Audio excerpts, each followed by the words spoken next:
Everything is private now. The chair is private. The policy is private. Competence is private. And the second you touch any of it, some bitter little gatekeeper appears out of nowhere to remind you that the system was never built to make sense. It was built to keep you in your place. So first, we go to a beach. Public beach. Open sand.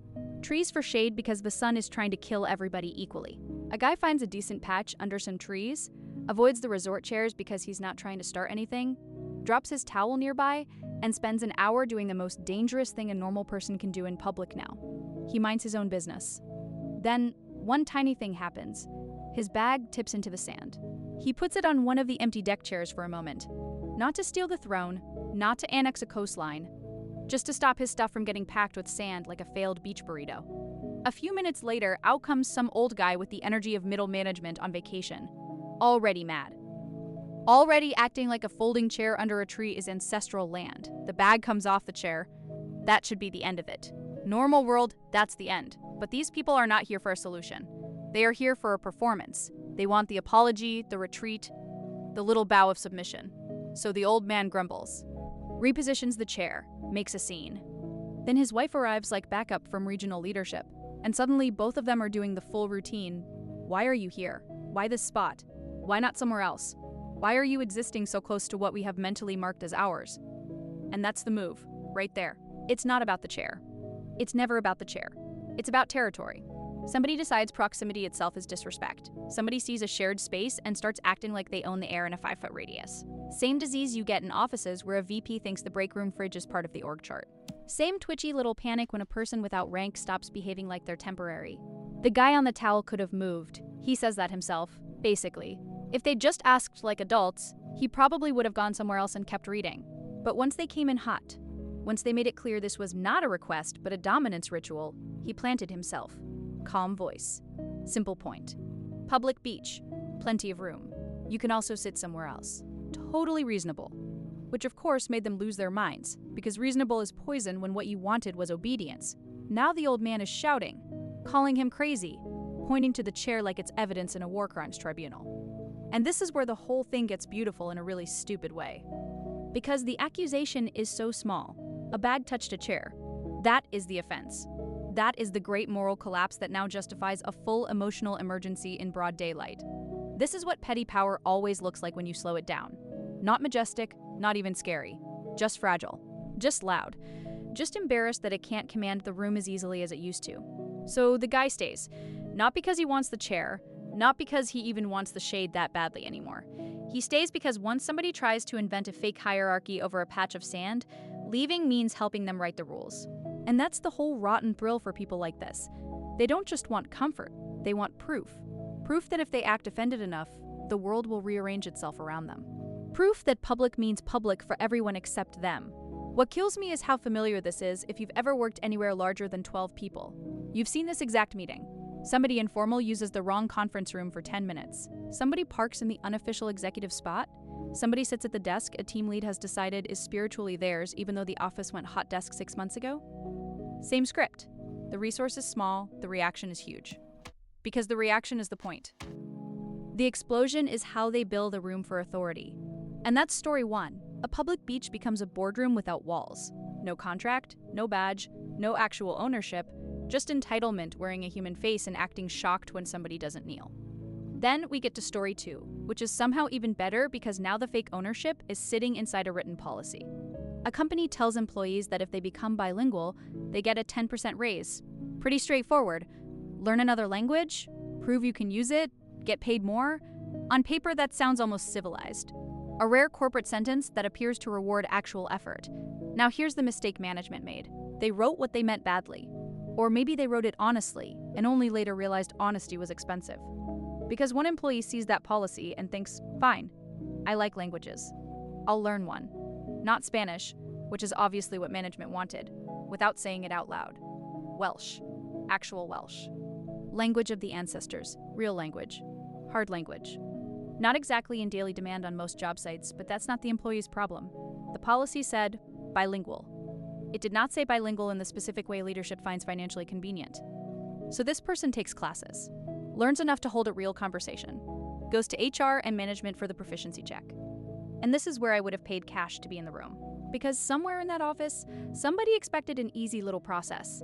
A few words in Spanish, a few checkboxes, maybe a cheap raise if they felt generous. Instead, they get Welsh.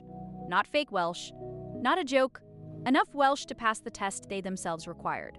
And instantly, the machine starts squealing. Because now management has to confront the oldest corporate nightmare on earth. An employee followed the policy exactly. Not emotionally, not approximately. Exactly. The words on the page have come back alive, and they cost money, so the manager tries the usual retreat. Well, what we meant was Spanish. Of course you meant Spanish.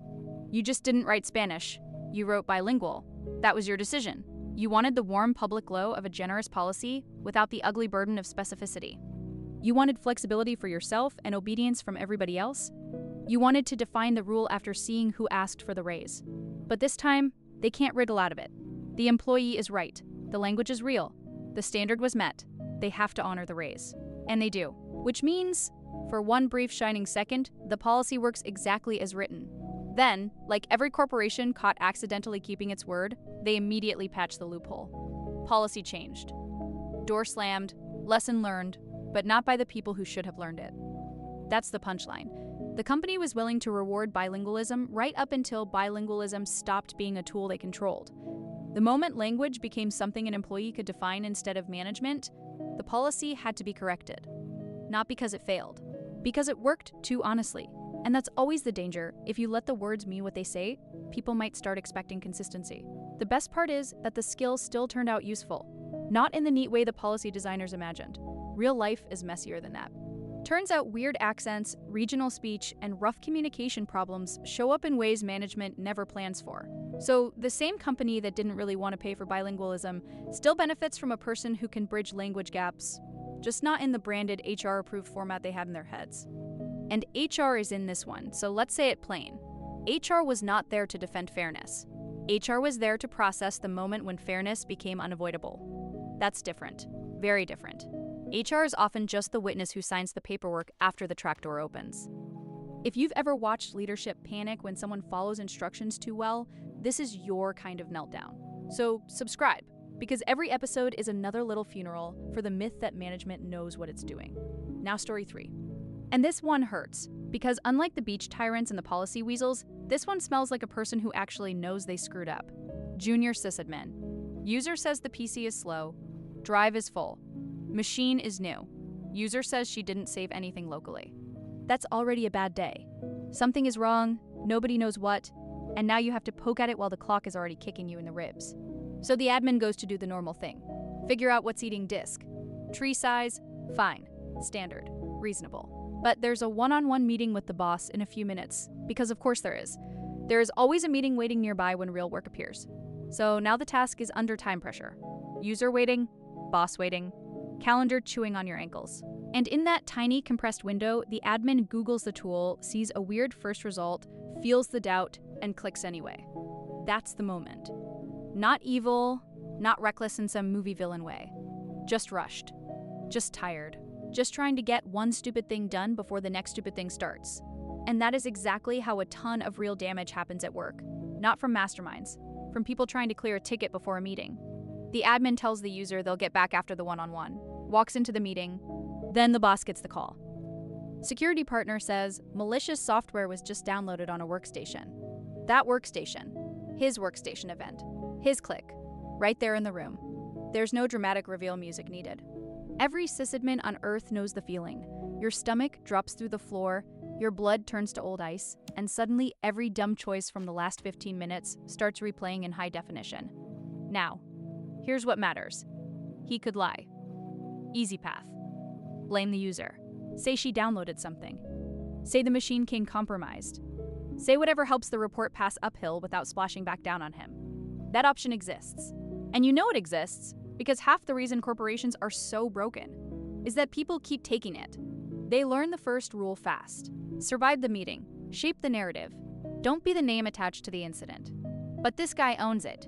Says it was him, says it was stupid, says the accountability is his. And good. That part is good. Rare even. But if that's where the story ends, then the company gets to cash out on a beautiful little lie. The lie that one bad click is the whole problem. Because it wasn't just one bad click. It was one bad click inside a system designed to manufacture bad clicks. The tool wasn't centrally managed. Downloads weren't controlled enough. The work was happening in a rush. A junior admin was juggling user support and management obligations at the same time. The environment rewarded speed right up until speed produced a consequence. Then suddenly everyone wants to hold a solemn hearing on caution. That's the trick. Competence in corporate life is treated like private property too. Leadership acts like skill is an individual moral asset. If things go well, that's the employee doing their job. If things go badly, that's the employee failing the sacred duty of professionalism. But the company still built the maze. The company set the pace. The company stacked the calendar. The company left the gap where a fake download site could slide right into the workflow. Then when the incident lands, everybody lines up to admire accountability like they had nothing to do with creating the conditions for it. And the poor bastard knows it was a stupid mistake, which almost makes it worse, because self-awareness doesn't disinfect the machine. He still has to write the report. Still has to sit there and explain how he, the IT person, installed malware on a user workstation, like some kind of anti-sysadmin cautionary tale. That humiliation is real. The lesson is real. But the larger insult is that the system will probably take his honesty as proof the system works. Look, accountability. Look, ownership. Look, the process. Meanwhile, the same rushed, fragmented setup is probably waiting to do this again to somebody else next quarter. That's the thread running through all three stories. The beach couple acted like shared space belonged to them until somebody refused to shrink. The company acted like the language policy was generous until an employee used it without asking permission to interpret it. The IT incident becomes a morality play about one click, because that's cleaner than admitting the workplace runs on hurry, improvisation, and crossed fingers. The system always wants the same thing. It wants obedience without friction. It wants rules that only count when power likes the outcome. It wants responsibility pushed down and control pulled up. And the second a normal person either follows the rule too exactly, occupies the space too confidently, or makes the mistake the environment was practically begging for, the mask slips. Then you see it. All that talk about fairness, process, professionalism, paper thin. One gust and it's gone. That's why these stories land so hard. They're small. No billion-dollar fraud. No giant scandal. Just a chair, a language, a download. Tiny things. But tiny things are where the truth leaks out. Because institutions can fake coherence in a press release.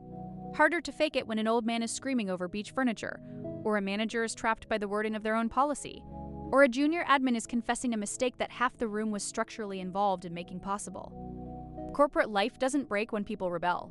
It breaks when people take the rules seriously. It breaks when somebody says, no, this space is public. It breaks when somebody says, no, bilingual means bilingual. It breaks when somebody says, no, I clicked it. And also, maybe the way we work is insane. That's the real horror. Not chaos. Clarity. The office doesn't reward truth. It rewards useful versions of truth. The beach tyrants wanted the truth that they were in charge. Management wanted the truth that bilingual only meant what was cheap. The company around that malware incident wants the truth that one employee failed, not that the workflow was rotten. That's how the game survives.